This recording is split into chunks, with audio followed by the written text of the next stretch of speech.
On the Track is a web TV show about cryptozoology, natural history, green issues and whatever else the team feel like making up as they go along.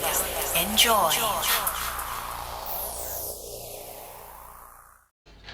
So, Carl, with the ongoing Forest of Dean project, why are you always taking bags of plaster of Paris with you? What's the point of that? Well, we're trying to get casts of the tracks, really.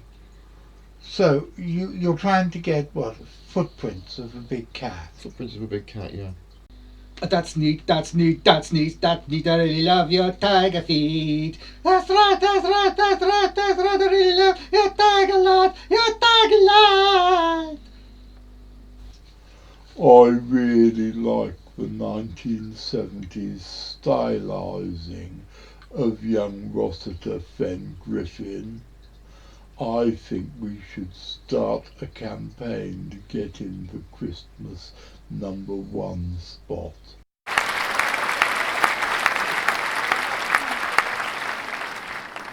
I really like the old credits.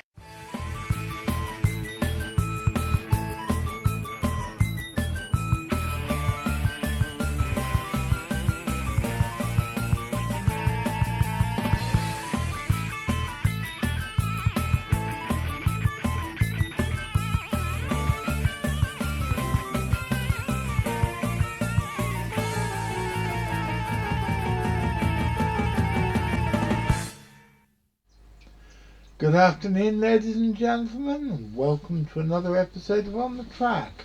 My name's John Downs, I'm the director of the Centre for Fortean Zoology, and every Saturday afternoon I bring you a miscellany, a potpourri if you like. See, to all of those who said I couldn't pronounce potpourri properly, I can pronounce potpourri properly.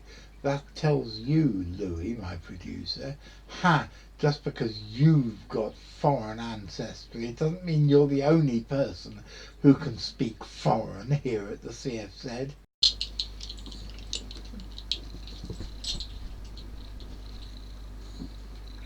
In last week's episode, you'll remember that we told you all about the exciting news that the CFZ are going back to Sumatra for what is, for Richard at least, the 6th time. Now, one of the things that makes this expedition more likely to succeed than the previous ones is that we have been given a very generous donation to buy equipment. And what we're going to do, because I'm not very good with equipment, Richard, do you see Richard in the background? Wave to the boys and girls, Richard. He's looking very languid again, isn't he? Richard and I aren't very good with equipment. Well, I'm not very good with equipment. Richard's terrible with equipment, and I'm not sure what Carl is with equipment. Terrible. Apparently he's terrible. So I think the good idea is to have Geordie walk us through what we've got. So walk me through, what equipment have we got? What equipment have you got with you today? Well, I've just brought along a selection of what we've got. Basically, this is the HD 4K equipped camera with night vision. So obviously we can record at night and through the day. It's very light and it's got a large screen which you can vlog as well on it. The battery life's about an hour, and obviously the quality is professional. So that's for the video camera, so I'll be using that mostly. How many batteries have we got for it? I've got 3 batteries for it, and also we have the trail cameras which are here. Now most people know these who are in the field. You've got basically a 12 million pixel camera, and it records 10 seconds of video and 3 images, and basically it will take up to a 32 gig card. It's amazing how light they are now. They're very light, waterproof, anything. blends in with the background, and the SD card goes in there. Very simple to use. On off, turn it on, you'll have a red LED light at the top, which basically turns it on, and it'll be active from then. And with decent batteries, which are very important, it would last up to 2 years in the field. I'm so impressed how trail cam technology has changed, because when the first trail cams that we had were damn good big things, so like a house brick, and they were so heavy And expensive. And Yeah. expensive. These are but basically those are so tiny. That's the dinky little thing. Were they £25? £25 delivered, yeah, and they are absolutely fine. We've tested them all. We also are taking a drone over there as well, and hopefully getting some footage of the jungle. So tell me about the drone. Right, here we have a Dgi Mavic Mini, which is 2.7K capable of data, and it has basically a 31-minute battery life. Very simple to use. The battery just slots in the compartment, and also clicks in a SD card up to 512 gig, I believe, you can put in there, which would take over 4 hours of 4K video. You also have the gimbal on the front, which is the camera, which can be horizontally or vertically moved with the control, which is here. If I just open this out for you to look at, the antennae is like here, then it slips out here, the cable connects to your phone, and you've got a picture of the drone in the air as it flies, and you control it with the two modules here, which will be fitted when in flight. Very, very compact, very light. 3 different speed modes we have on it. Basically, we have cine mode, which is a slow moving movement up to 4 miles an hour. Then the P, which is the regular movement, normal speed, and then up to sport would be up to 15 kilometers miles per hour, on that one. So very useful. I have the propeller protectors on just now, but you can take them off. So that is basically the drone, which we'll be taking over there. We have 3 batteries for that, which will get an hour and a half nearly of footage. We also have a GoPro. We actually have 3 GoPros, and this is just one of them. This is in the waterproof casing, which can easily be taken off, and it's obviously quite tight there, and the camera and you will have 40 minutes of HD footage on that. I've always said that I think cryptozoologists should take as much advantage of the new technology as we can, and stuff like this just wasn't available to ordinary people at a affordable price even 10 years ago. So on this expedition we're going to have access to the sort of equipment that only film companies and TV news teams had within the last decade. I am totally and utterly excited by all of this. But a few weeks ago, Carl and Geordie went back to Inkberrow Church. You'll remember that we talked about the controversial sighting of a mystery big cat at Inkberrow Church, which allegedly attacked a young lady called Sally Dyke, and this was about 30 years ago. And they went back to try to find the place that these incidents took place. Well, because people on the track will already be familiar with this location, they went back again a week or so ago, taking the drone with them. So you can see how the drone footage is totally awesome and gives a totally new dimension exactly the sort of footage that we're able to present to you all. The CFZ have been involved in hunts for the orang pendek on the island of Sumatra for 19 years now. But because I know that we have new people joining us every week, and there are quite possibly some people who are watching this who are not so aware as others of what the orang pendek is, Carl, can you just give us a brief overview of the orang pendek, what it is, and what you hope to find? Yeah, sure. The orang pendek is a small bipedal primate, 3.5 to 5.5 feet tall, said to live on the island of Sumatra in Indonesia. I think personally they're probably some sort of composite. I think it's probably a mixture of two different things, one being a new species of ape of some sort, and the other being some sort of person, some sort of small human pygmy or something along those lines. As for what we want to find out there, we're looking really for more evidence on the orang pendek, but also to search for any other evidence for the chigao, which is a large cat that resembles a golden cat, but with with a thick mane, basically. So we're going to go see if that is still alive on the island, because there is serious thought that it might be extinct. What's orang kardil? Orang kardil is perhaps another name for the manatee, maybe, because it's very similar. It's described as a small person. It's not hairy like the orang pendek. It's just a very small stature, and obviously being a human being, it's a biped, and that's probably what I think has been lumped together and forms the composite orang pendek.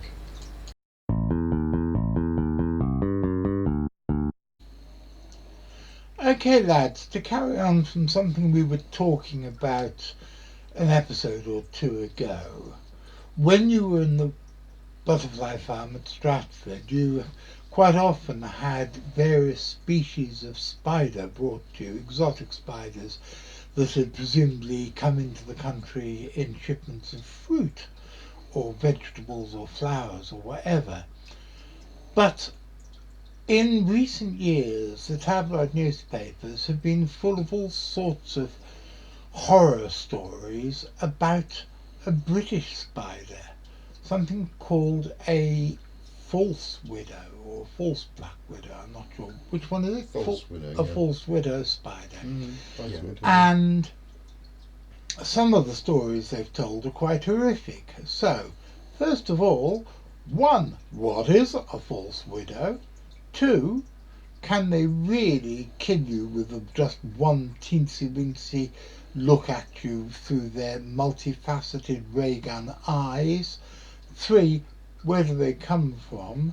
And four, if you find one, what should you do about it? Okay, so they came from the Canary Islands originally, in about somewhere between 1860 and 1870. They're closely related to the black widow. They're called Steatoda nobilis, the noble false widow. Their venom, it's not dangerous whatsoever.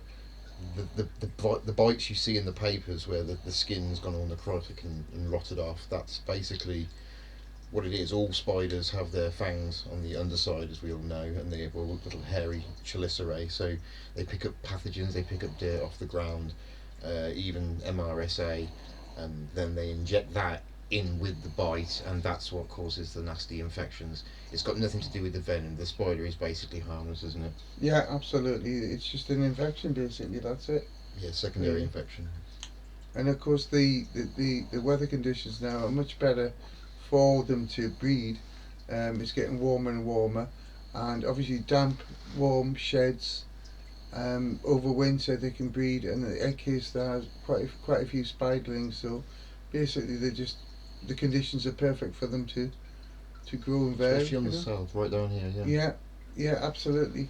But they are as common as the garden spiders or any other spiders we have.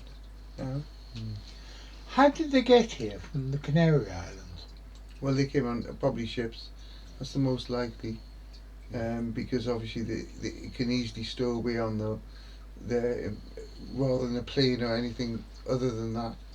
It would definitely be ships, I would have thought. You agree? It was ships, yeah. And this was second half of the 19th century. It was about 1870-ish. Yeah, around about 200 years ago, approximately. No one knows exactly. Well, I suppose that makes sense because the Canary Islands and indeed Madeira were all coaling stations, and they were far more economically important than they are now, when they're pretty well just tourist places. So steamships would have stopped off there to get coal and wood. That's it. And they'd stow away. Yeah, they'd pick up a family of spiders while they're at it. Yeah, I mean, they're no more dangerous than any other species in Britain. They're harmless. Yeah. It's a secondary infection that causes those nasty bites. That's the unfortunate thing. They look like black widows, but they're... And of course, there is a brown widow, isn't there? There's a brown widow as well. Which makes it a bit more confusing. A bit more difficult, but obviously you haven't got the hourglass underneath as such. It's not as bright as the black widow at all.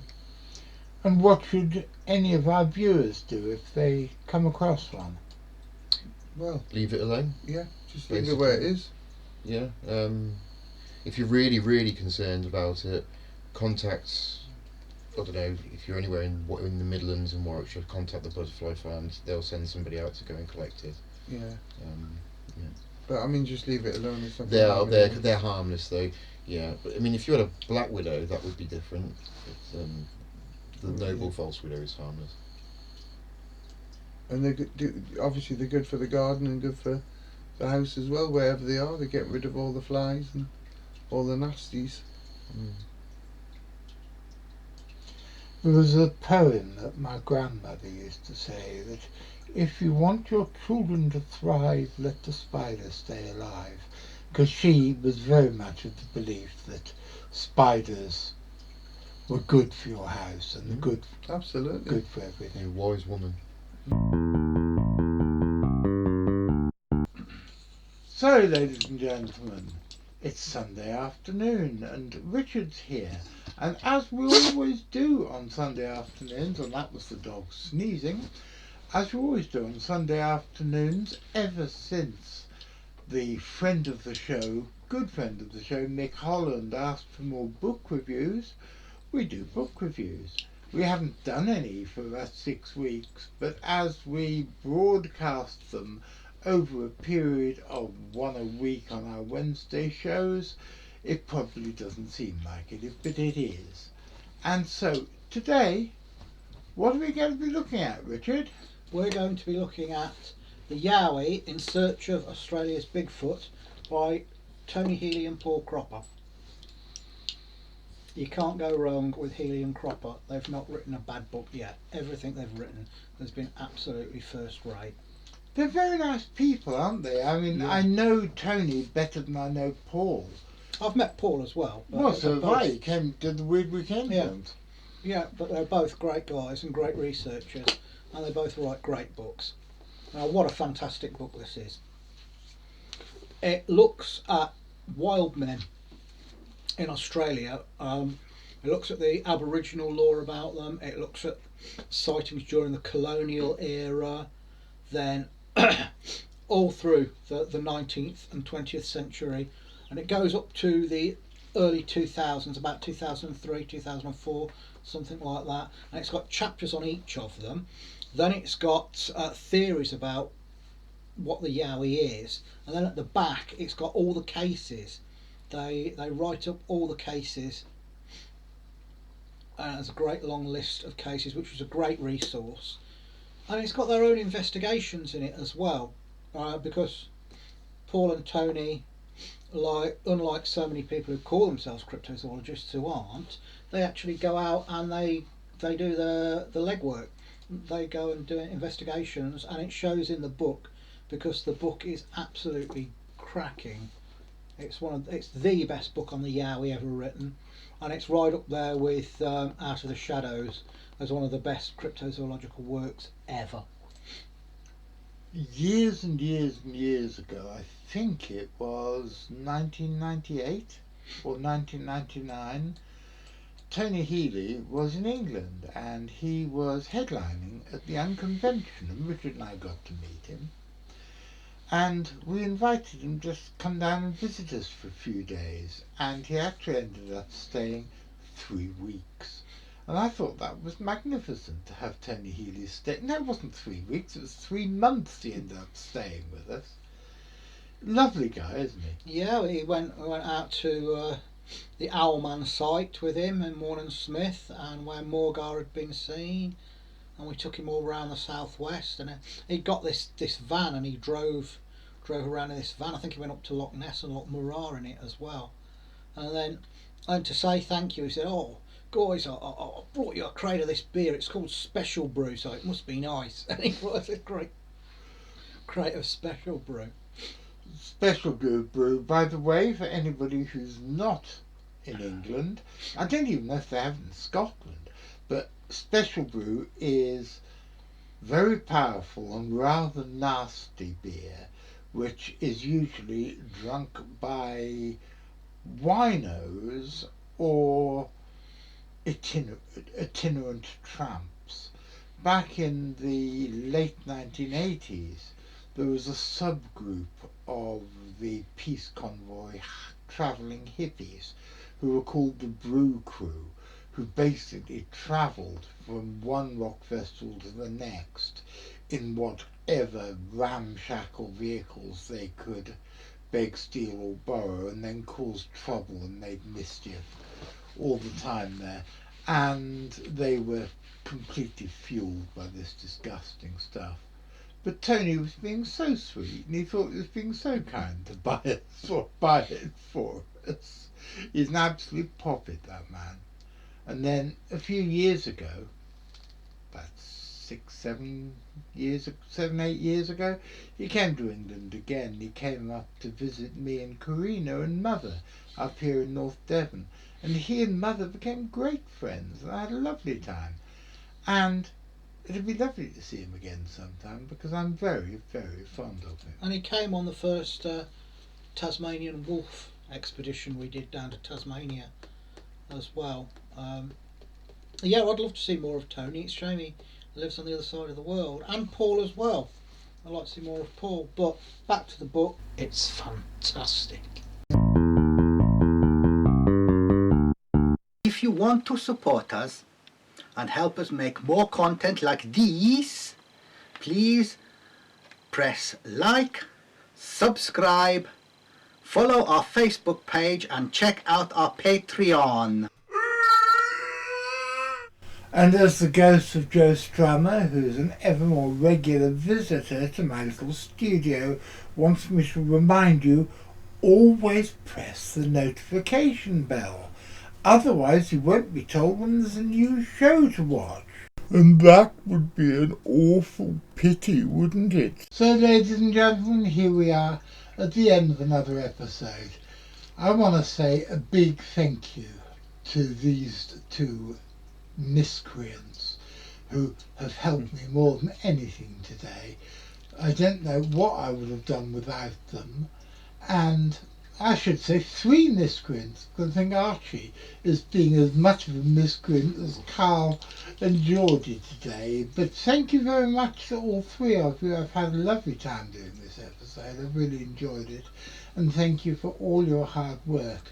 I'd also like to say a big thank you to Louis and to V and to Richard, because Richard did quite a lot early on.